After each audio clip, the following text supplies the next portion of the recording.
নমস্কার বন্ধুরা, রুচির কিচেনে সবাইকে স্বাগত জানাই। আজ নিয়ে এসেছি শীতের সবজি দিয়ে নিরামিষ একটি রেসিপি। ভাত পাশাপাশি রুটির সঙ্গে খেতে দুর্দান্ত লাগে, আর বানানো খুবই সহজ, খুবই সিম্পল রেসিপি, তবে খেতে কিন্তু অসাধারণ হয়। চলুন রেসিপিটা দেখে নিয়ে যাক।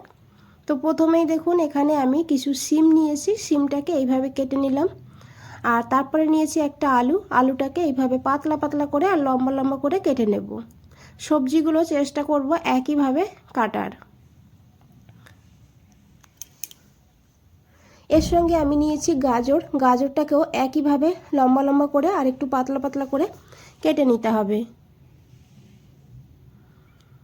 এখানে আমি নিয়েছি ফুলকপি একটা মিডিয়াম সাইজের, তবে পুরোটা ফুলকপি কিন্তু এখানে দেব না, এখান থেকে প্রায় অর্ধেক ফুলকপির একটু বেশি নিয়ে নেব।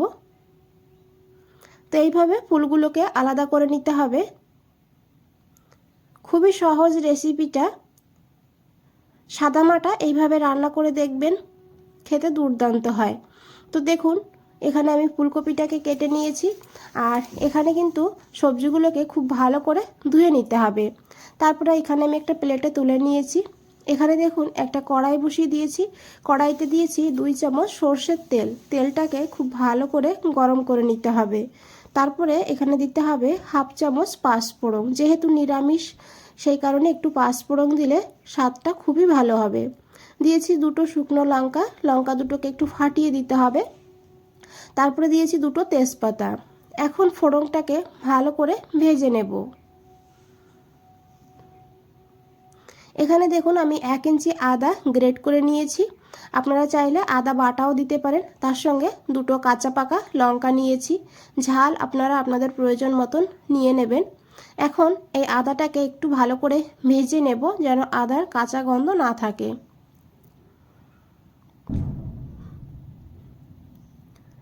এখানে আদা ভাজা হয়ে গিয়েছে দেখুন। এখন এখানে দিয়েছি কেটে রাখা আলু।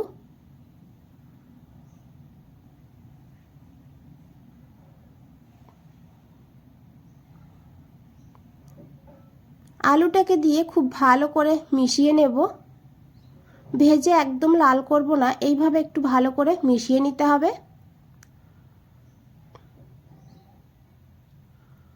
তারপরে এখানে বাকি সবজিগুলো দিয়ে দিতে হবে।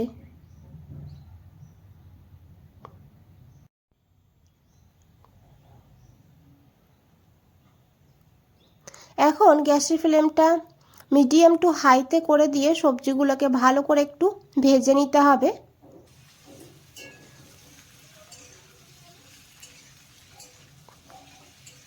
আর এখানে আপনারা অন্যান্য সবজিও ব্যবহার করতে পারেন, যেমন বেগুন, মূলো, বাঁধাকপি, এই সবজিগুলো এর মধ্যে অ্যাড করতে পারেন। যে সবজিগুলো হাতের কাছে থাকবে শীতের, সেই সবজিগুলোই এখানে আপনারা নিতে পারেন। তো দেখুন সবজিগুলো ভাজা হয়ে গিয়েছে, তবে খুব বেশি ভাজবো না, ভেজে কিন্তু সবজিগুলোকে লাল করা যাবে না, তাহলে সবজির যে আসল স্বাদটা সেটা পাওয়া যাবে না।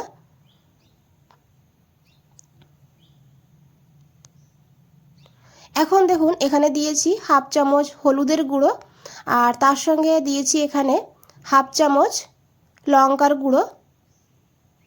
আমি আগেই বলেছি ঝাল আপনারা আপনাদের প্রয়োজন মতন নেবেন। আমি এখানে কাঁচা লঙ্কা, শুকনো লঙ্কা দুটোই ব্যবহার করেছি, তবে শুধু আপনারা শুকনো লঙ্কা বা শুধু কাঁচা লঙ্কা দিয়েও রান্নাটা করতে পারেন। দিয়েছি অল্প করে একটু হিং, যেহেতু নিরামিষ সেই কারণে একটু হিং দিলে তাহলে খুব ভালো হবে খেতে। হাতের কাছে থাকলে হিংটা অবশ্যই দিয়ে দেবেন, আর এই সময় হিংটা যোগ করলে হিঙের ফ্লেভারটা খুবই ভালো হবে। তারপরে দিয়েছি এখানে 1/2 চামচ জিরের গুঁড়ো, আর 1/2 চামচ ধনিয়ার গুঁড়ো। এখানে কিন্তু ব্যাস এই মশলা দিয়ে রান্নাটা হবে, বাকি এক্সট্রা কোনো মশলার প্রয়োজন হবে না, এতেই খেতে কিন্তু ভীষণই ভালো হবে।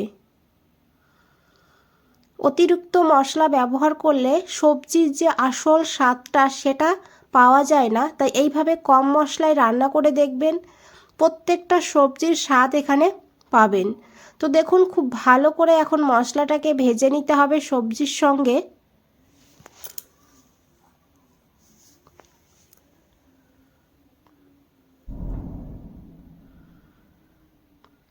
আর শীতের সবজির কিন্তু আলাদা একটা স্বাদ বা ফ্লেভার থাকে।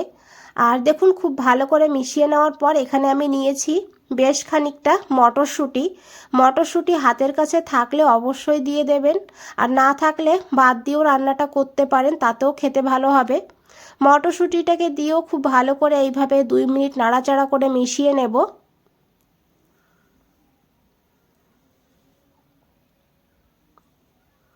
এখন গ্যাসের ফ্লেমটা লোতে রেখে ঢাকা দিয়ে আবারও 2 মিনিট রেখে দেব।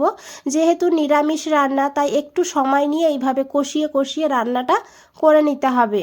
2 মিনিট পর ঢাকনাটা খুলে নিয়েছি, এখন একবার খুব ভালো করে মিশিয়ে নেব। আর মশলাটা কিন্তু বেশ ভালোভাবে ভাজা হয়ে গিয়েছে, আর এখানে খুব সুন্দর একটা গন্ধ বেরিয়েছে। এখন এখানে আমি দিয়েছি বেশ খানিকটা ধনেপাতা। যেহেতু শীতের সময় ধনেপাতাটা অবশ্যই এখানে দেওয়ার চেষ্টা করবেন, দারুণ হবে ফ্লেভার। দিয়ে খুব ভালো করে মিশিয়ে নিয়েছি।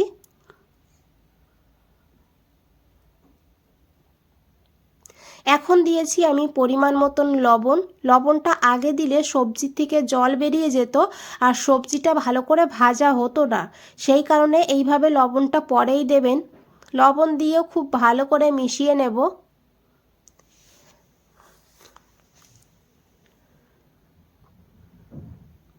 আর এমনিতেও সবজি খাওয়া আমাদের শরীরের পক্ষে ভীষণই ভালো, তাই এইভাবে সব সবজি মিশিয়ে রান্না করে খেয়ে দেখবেন, খেতেও ভালো হবে, আবার এটা কিন্তু স্বাস্থ্যকরও হবে। তো দেখুন এখন দিয়ে দিতে হবে এখানে গরম জল। এখানে প্রায় আমি 2 বাটি গরম জল দিয়েছি। এখন খুব ভালো করে মিশিয়ে নিতে হবে। জলটা এইভাবে দিতে হবে যেন সবজিগুলো জলের নিচেতে থাকে। এখন ঢাকা দিয়ে রান্না করব যত সময় না সবজিগুলো সুসিদ্ধ হয়ে যাচ্ছে। তো এখানে প্রায় আমি 5 মিনিট রান্না করে নিয়েছি মিডিয়াম ফ্লেমে। 5 মিনিট পর ঢাকনাটা খুলে নিয়েছি। দেখুন বন্ধুরা কতটা লোভনীয় লাগছে। এখানে কিন্তু সবজিগুলো সিদ্ধ হয়ে গিয়েছে দেখুন। এখন এখানে আমি একটা টমেটো দিয়েছি এইভাবে লম্বা লম্বা করে কেটে। টমেটো আগে দিলে সবজিগুলো সিদ্ধ হতে দেরি হতো, সেই কারণে পরে দিয়েছি, আর পরেই দেবেন, এতেও কিন্তু এর স্বাদটা আরও বেশি বেড়ে যায়, হালকা একটু টক টক হয়।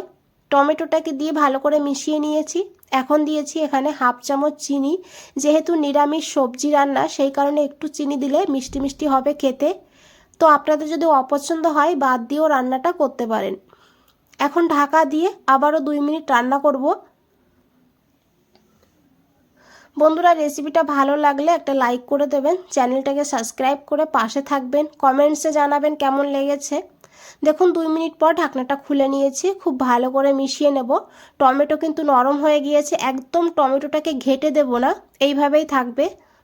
এখন এখানে দিয়েছি 1 চামচ ঘি। ঘিটাকে দিয়ে গ্যাসটা বন্ধ করে দিতে হবে, তারপর ঢাকা দিয়ে 5 মিনিট রেখে দিতে হবে। 5 মিনিট পর ফিরে এসেছি বন্ধুরা। আশা করি দেখে বুঝতেই পেরেছেন কতটা লোভনীয় লাগছে।